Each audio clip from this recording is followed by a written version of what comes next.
And you sit back a little bit. Okay, that's a good idea. Yeah. How many? 9 months. 9 months. Okay. Very good.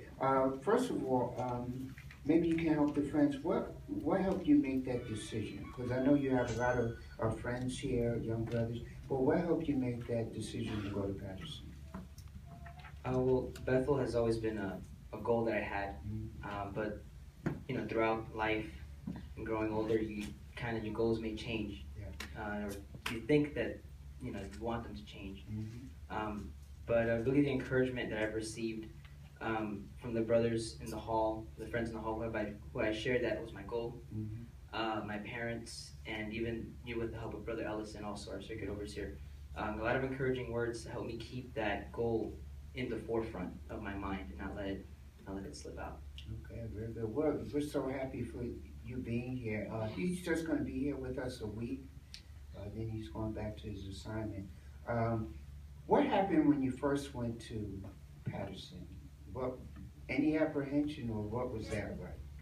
Right. So, I know. At first, my family and I got to stay together. Yeah. For the day before my arrival date. So they let us room together, let us go to morning worship together, the meals together, we toured together. Okay. But then the following day, I was asked to go and report to my room. Yeah. Spend the night in my room and spend morning worship at my assigned table. And then sitting at that morning worship table across the dining room, I can see my parents. Yeah. And you can tell that last night was pretty rough. Yeah. They were crying. They looked like they looked like they were crying. But at that moment, it clicked in my mind. I realized that, hey, after morning worship, they're going home, and I'm staying. So homesickness did start to set in. So that was something that I had to deal with, and I started to think, well, did I make the right decision? Yeah, I remember we talked. Now, before Brother Cardona went to Bethel, I remember telling him my experience because I lived in the city. So it wasn't so much a challenge, but it was like, I'm away from home. So I was excited. But that privilege of being, like you mentioned, morning worship, being with the governing body, being with spiritual brothers, talk about experience, right? So there was apprehension, of course. Now, what helped you overcome that? Because, of course, that same thing happened with me, but what helped you overcome that? Well, soon after my parents had left, I called them. I don't think I've ever called them that much my whole life. I called them so many times, and they just kept encouraging me that to stay busy, to reach out to other Bethelites that have served there before. And with that in mind, you get assigned at the congregation when you're a Bethelite. So my congregation was over like an hour away in Connecticut. And I couldn't get a hold of that congregation contact to let them know that I'm a new Bethelite and I'm arriving. So I just decided one day, I'm just going to put in the GPS, I'm just going to go to the hall. And I get to the hall, and there's one brother, I guess they were cleaning the Kingdom Hall, there's one brother left there, and he's cleaning up. And I just start talking to him, and I find out that, he's one of the Bethelites, and he served at Bethel for like 40 years, and now he serves in the branch committee. So I got to talk to him and just explain, I just let it all go. I was like, I'm homesick, I miss my family, and he said, we all go through that. Yeah. And you were mentioning, what was the temperature? Oh, that's right. It was like somewhere around 2 degrees outside. And you was mentioning it took them an hour to get there. 2 degrees. It was cold. It was pretty cold, yeah. But, you overcome that, and what's the biggest adjustment you think you've had to make? One of the biggest adjustments would have to be I share a room with 3 other brothers, so it's a total of 4 of us in one room. I wasn't used to sharing a room. My little brother had his own room, so we, everyone had their own space.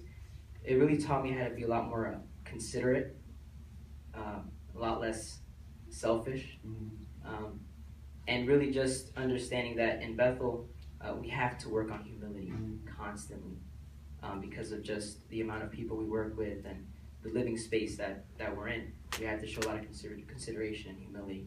Yeah, and you had mentioned some of these brothers were from different areas. Oh, that's right. Yeah. Yeah. So brothers from totally different backgrounds than I am. One is from Montana. Another one's from New Jersey. Another one's from Queens, in New York. But, So you have different brothers, and I was mentioning to him, even though you share a room, we all have different schedules as far as meeting nights were concerned. So sometimes you would be there, all the brothers were at their meetings, so sometimes they were different. But those are adjustments, like you said. It's not on here, but one of the things that Bethel, which they do, what's always at your desk when you come home from work? So whenever a Kingdom Ministry or a Watchtower has been published and printed, they'll send it to our room. Yeah. I tried to get some from him. You never sent me in. Oh yeah. Yeah. Right. You forgot. Yeah, but that's okay.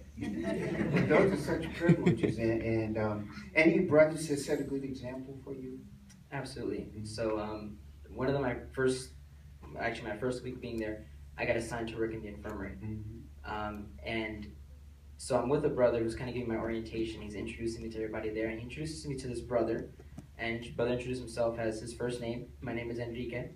He's a Spanish brother. And we keep going on. He's presenting other people, and then I bump into another brother in the infirmary, and he says, "Hey, have you met our doctors in the infirmary here at Sarah Patterson?" I mean, I was like, "No, I don't remember hearing of any doctors." So we're walking. He's like, "Oh," so he's telling me about them, and we bump into this brother that had introduced himself to me as Enrique. And he says, "Well, this is one of our doctors here at Patterson." And I just said, "I knew you were a doctor." I was like, "You look like a doctor. You talk like a doctor, you know." But what I found so astonishing is that his response to me, and it was, "No, I'm just Enrique." Yeah.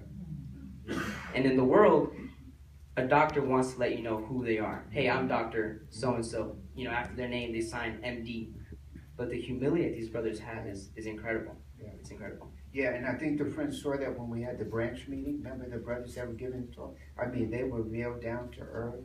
So those are good experiences that you can have at Patterson. Now, the congregation that you were assigned, how did they help you to adjust to Bethel, right?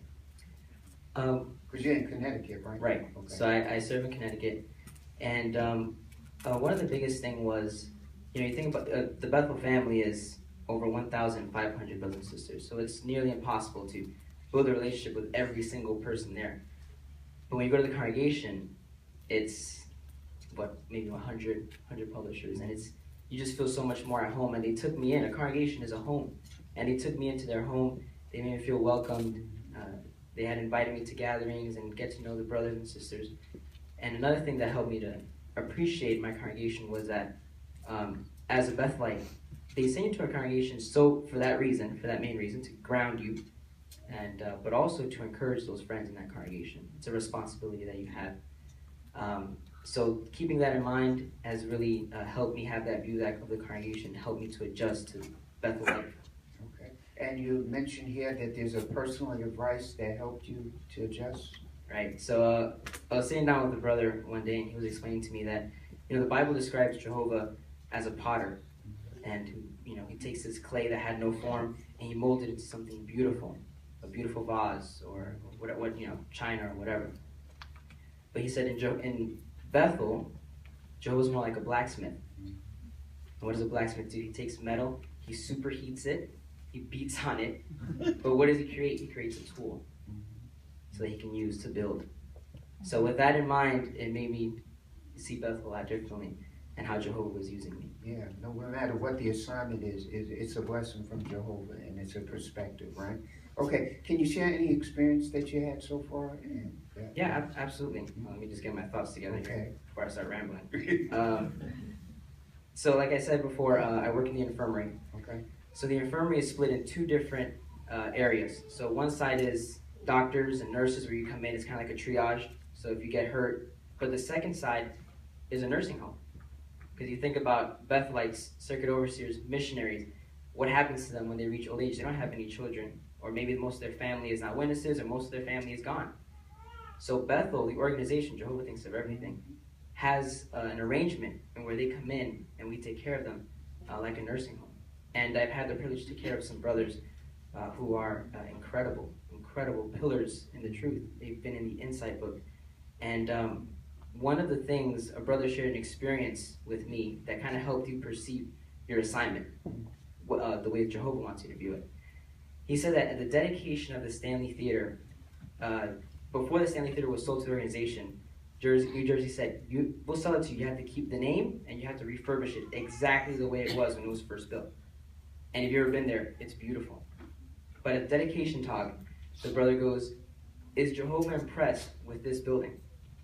Do you think that the creator of the galaxies and the sequoia trees and the coral reefs is impressed by a building that will only last 100 years? So he asked the question, what impresses Jehovah? And you know if anything about Bethel runs on seniority. So all the older friends, they get to sit all the way in the front. And the young guys that've been there 9 months, they get all the way in the back with the binoculars. And the brother goes, this sea of gray-headedness impresses Jehovah. So the way you should perceive our assignment is, hey, these people are important. These brothers and sisters are important to Jehovah. How do you treat them? How do you take care of them? So your assignment is very important in Jehovah's eyes. Okay, very good. And finally, you have some Oh, right. That's right. I almost forgot. Yeah. So while I was at serving in the infirmary over there, unfortunately, we did have 2 brothers that we took care of that did pass. But if you see the love that the Bethel family has for these brothers, maybe when I can share this with you friends once I get down, but this is one of them. This is Brother Fred Rusk. If you remember last annual meeting, he was interviewed, and he was a very big pillar in the truth, and I got the chance to talk to him. And just to see how these friends are loved by Jehovah, these older friends, is incredible. Because in his memorial talk, I remember the brother giving it, he's mentioned that Brother Russ asked for 2 things from Jehovah. 1, to let him take care of his wife until she passed away.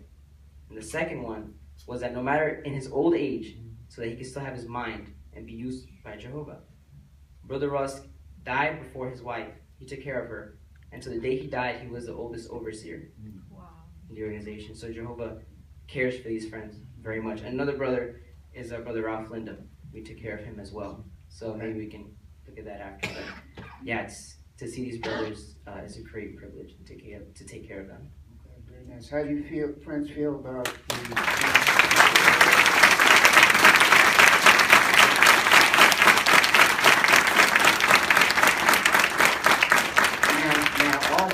Now, our hope is that Brother Cardona continues to serve there. We would like him back, but, we hope that he stays, take advantage of that. And you young brothers, take a hold of these privileges that Jehovah has in store. There's a lot of good things going on with the new television station and all the work that's been going on. So we thank Brother Cardona for visiting us. We appreciate your family for the support they've given us. Your mom and dad have been a great assistance to us, so we appreciate that. So friends, we appreciate your kind attention, and we thank our brother for giving the public talk, and so now, you're dismissed. Thank you so much.